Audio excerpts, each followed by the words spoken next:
투자 리포트 주식의 발견은 SBS 비즈앱에서 실시간으로 시청이 가능합니다. SBS 비즈앱을 다운받아서 시청하시면 더 많은 정보를 얻을 수 있습니다.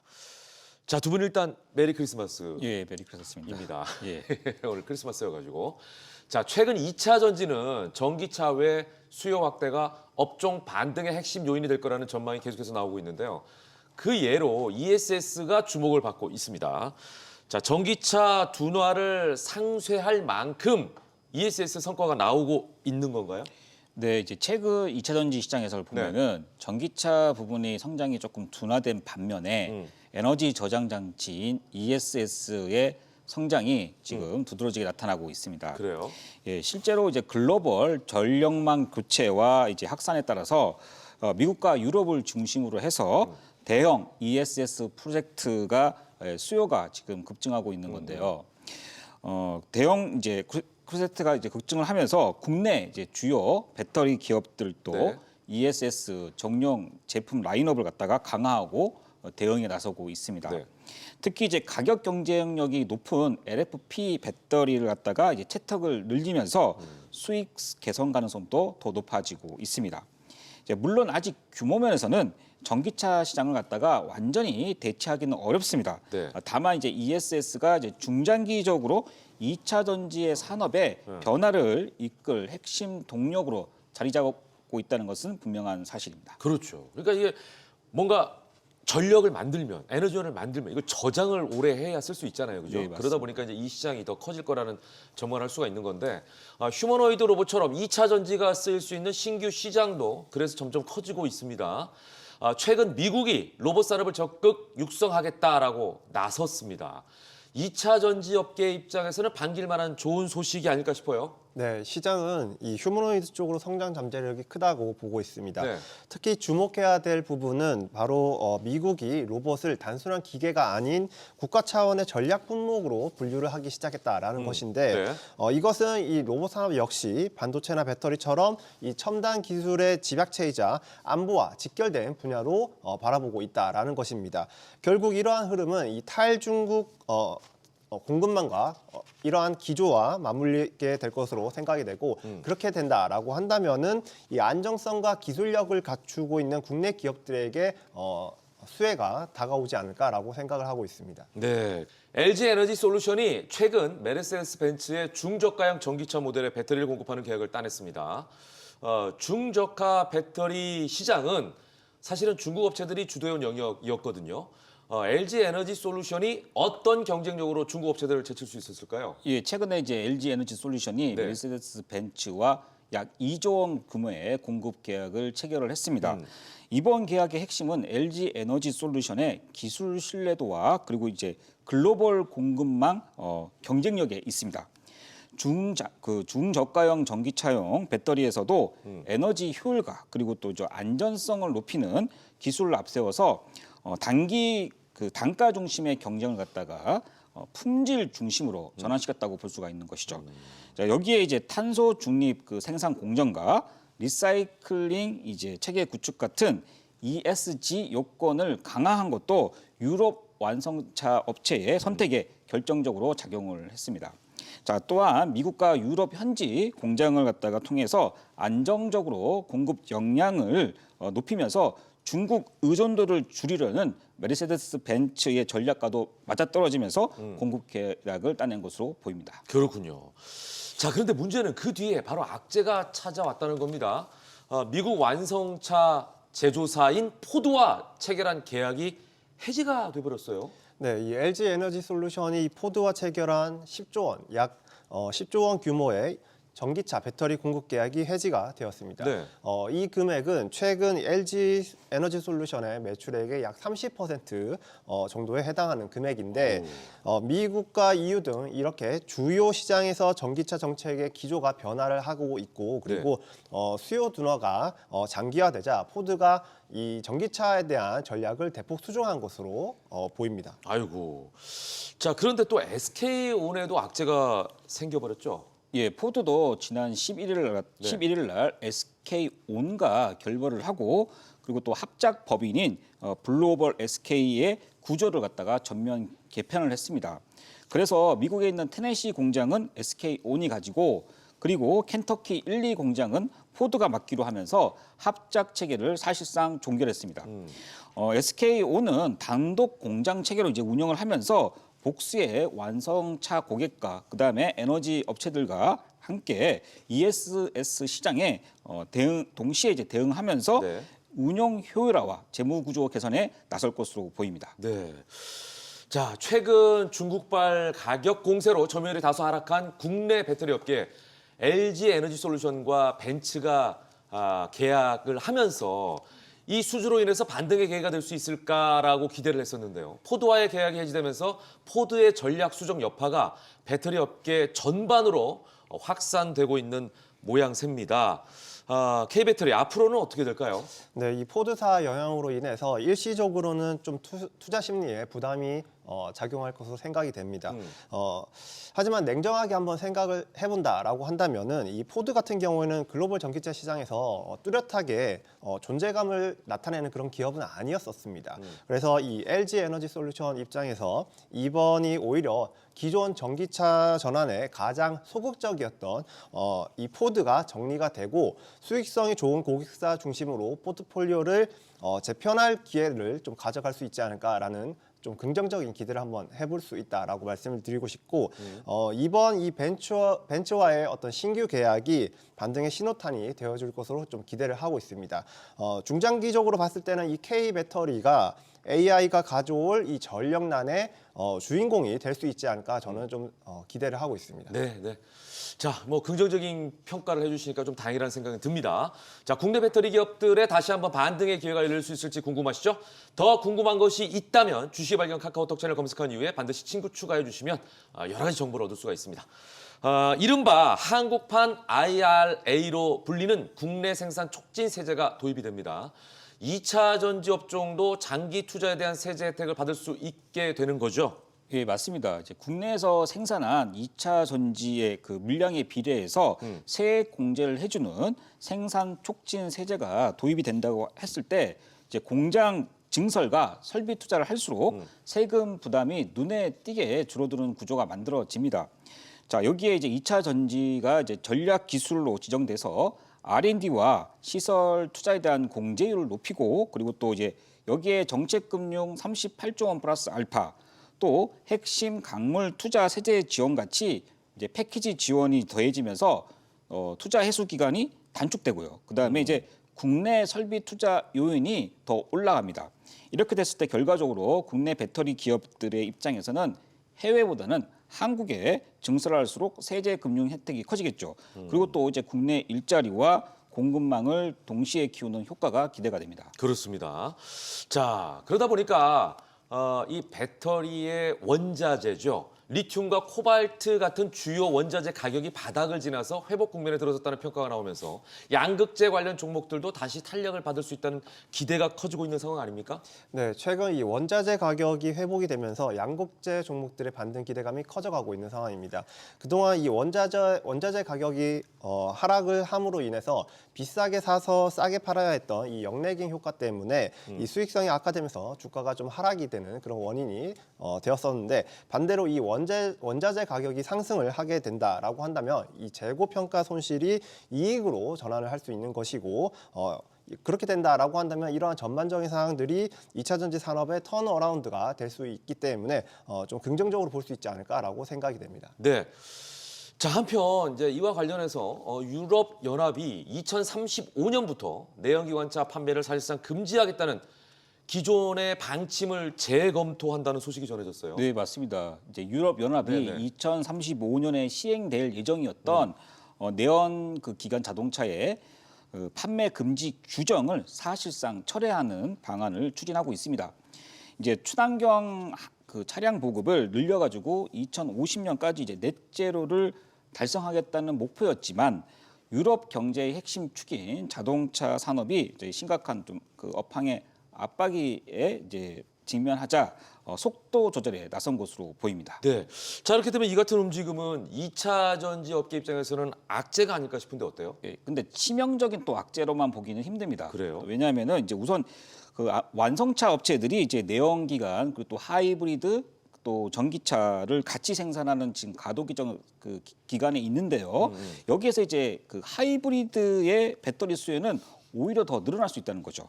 또 이미 이제 각국이 이산화탄소 CO2 규제를 법제화하고 있는 만큼 네네. 또 규제 목표를 맞추려고 하면은 또 중장기적으로 또 전기차의 투자를 또 계속할 수밖에 없습니다. 또 다만 이제 그 완전 전기차인 EV의 전환 속도를 전제로 짓던 일부 이제 유럽 공장의 설비 투자는 네. 시점 조절이나 그리고 또 이제 규모 축소 가능성은 높아지죠.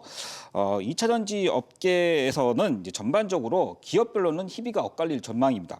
그 자동차의 전반적으로는 그 자동차의 전동화 방향 자체가 직속 가속 구간에서 이제는 완만한 한 코스로 바뀐 거지 전반적으로 아예 그냥 그 방향 자체가 바뀐 것은 아니다. 이렇게 해석하시는 것이 좋겠습니다. 그러네요. 그러니까 어차피 가야 되는 지점이다. 네, 결국에는 그죠. 예, 이제 이런 평가를 내리고 있는 거죠. 최근 차세대 배터리 기술 개발도 계속되고 있는 상황인데 이거는 언제쯤 상용화가 가능할까요? 네, 이 전고체 배터리 같은 경우에는 양극과 음극 사이에 이온을 전달하는 이 액체 전해질을 고체로 대체한 배터리입니다. 이 액체 전해질을 쓰고 있는 이 리튬 배터리보다 안전하고 에너지 밀도가 높기 때문에 한 번 충전으로 더 많은 거리를 갈 수 있는 그런 장점이 있습니다. 먼저 이 삼성 SDI가 2027년에 양산을 목표로 가장 속도를 내고 있는 상황이고 그리고 현대차와 같은 주요 완성차 업체들도 2027년에서 2028년 사이를 본격적인 탑재 시점으로 현재 바라보고 있습니다. 물론 초기에는 이 높은 가격 때문에 프리미엄 전기차라든지 특수 목적용 차량에 먼저 적용이 되긴 하겠지만 시장은 2030년을 기점으로 해서 좀 보편화되지 않을까라고 바라보고 있습니다. 그리고 리튬 메탈, 즉 리튬 금속 같은 경우에는 흑연 대신에 리튬 금속을 음극재로 사용을 해서 주행 거리를 획기적으로 늘려가는 그런 기술인데 리튬 금속 기술이 이 전고체 전해질과 결합을 할 경우에 안정성과 성능을 모두 잡는 그러한 완벽한 시너지를 낼 수 있기 때문에 배터리 시장에서 게임 체인저가 되지 않을까라고 기대를 모으고 있습니다. 네. 자, 2차 전지에 다시 봄날이 오기를 기다리는 투자자들이 참 많은데요. 올해 몇 번이나 드디어 반등을 하나 싶었던 적이 있었지만 반짝 상승에 그치고 말았습니다. 내년에는 2차 전지 업종이 단기 반등이 아니라 장기 상승 흐름을 이어갈 수 있을지 또 그렇게 바뀔 수 있을지 어떻게 전망하십니까? 예, 먼저 이제 결과적으로 말씀드리면은 2차 전지에 대한 성장 스토리는 네. 중장기 성장 스토리는 여전히 유효하다고 보실 수밖에 없습니다. 예. 그런데 다만 내년에는 그 수익 기대를 갖다가 한 템포 낮춰볼 필요가 있겠는데요. 왜냐하면 이제 전기차 침투율 자체가 지금 주춤하고 있습니다. 포드가 그 완성차 업체인 포드가 투자 속도를 이제 그 조절하고 있고 그리고 또 이제 그 효율성 중심으로 지금 방향을 좀 틀었다는 것이죠. 이 과정에서 전기차 이제 업황 뉴스와 또 이제 그 주식의 수급에 따라서 주식의 변동성은 좀 커질 것으로 그렇게 보입니다. 과거처럼 이제 섹터 전체가 동시에 올라가는 흐름을 이제 기대하기보다는 네. 이제 원가 경쟁력을 갖춘다든가 네. 또는 이제 수익 구조가 검증된 그런 이제 소수의 기업들 그리고 ESS 확대나 또 전고체 배터리처럼 중장기 성장 스토리가 확실한 그런 분야에서 새롭게 또 주도주가 부각되는 기업을 선별해서 선별적으로 투자하는 것이 더 좋겠다는 판단입니다. 네.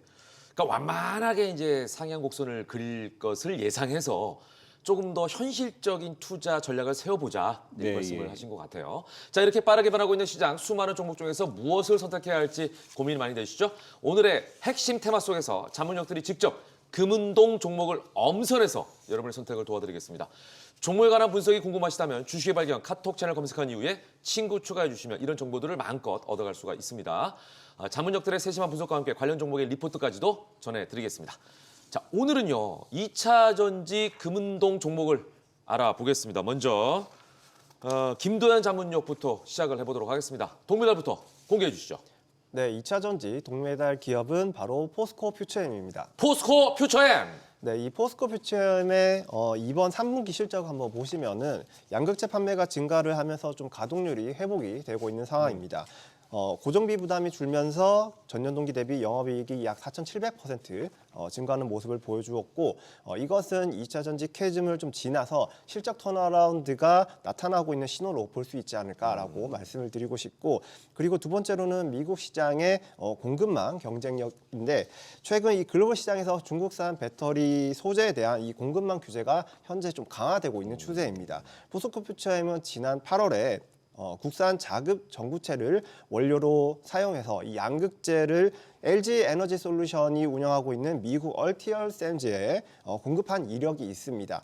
이렇게 포스코 퓨처엠이 비중국 밸류체인의 레퍼런스를 빠르게 확보해 나가면서 글로벌 정책 변화 속에서도 경쟁사 대비 공급망 경쟁력에서 우위를 가져갈 수 있기 때문에 이 기업을 동메달 기업으로 가져왔습니다. 네. 자, 동메달 비중국 밸류체인 레퍼런스를 빠르게 확보 중인 포스코 퓨처엠이 차지했습니다.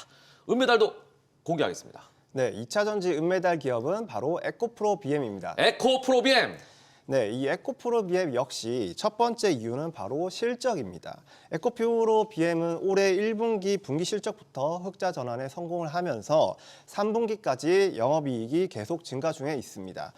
특히 3분기 실적 한번 보시면은 EV 부진을 ESS가 메워주었었는데 그 말은 ESS가 성장축으로 확실히 자리 잡았다라고 볼 수 있을 것 같고 그렇죠. 그리고 올해 11월에 연 5만 4천 톤 이 전기차로 환산을 하게 된다라고 한다면은 약 60만 대 규모의 이 헝가리 공장을 완공을 하였습니다.